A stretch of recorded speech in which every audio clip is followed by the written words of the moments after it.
আজকে এমন একটি ঘটনা ঘটেছে যে আত্মীয় বাড়ি গেলে জিজ্ঞেস করে যে আপনি কি আসল মুক্তিযোদ্ধা না ২ নাম্বার। এদের কারণে আমাদের মানহানি হচ্ছে।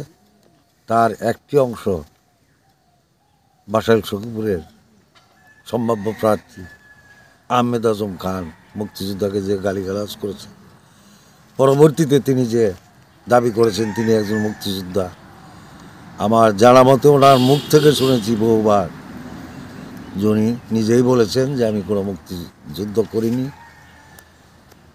উনিই বলেছেন।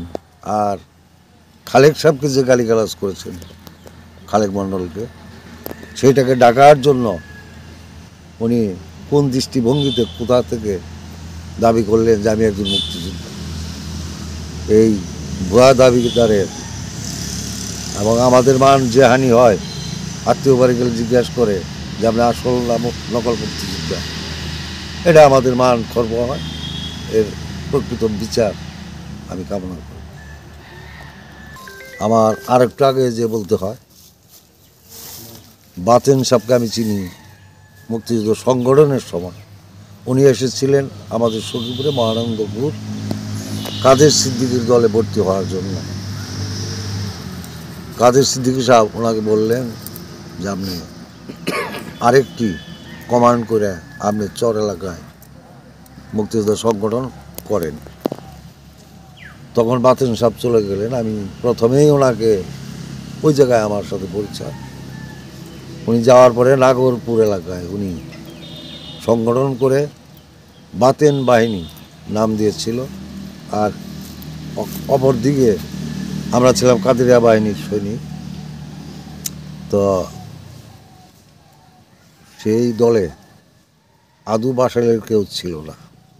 কাদেরিয়া বাহিনীর যে এরিয়া, এর ভিতরে বাতেন বাহিনীর কোনো সৈনিক ছিল না, ছিল না। ওনার মুখেরই কথা, উনি বারবার কথা প্রসঙ্গে, মুক্তিযুদ্ধ প্রসঙ্গে আমাদের কাছে অত্যন্ত সঠিক সুন্দরভাবে বলেছেন। তখন স্বাভাবিকভাবে বলেছেন যে আমি আসলে মুক্তিযুদ্ধ করিনি, তবে এই সংগঠক হিসাবে ঘুরছি ফিরছি। এইটা যুক্তির ভিতরে পড়ে না।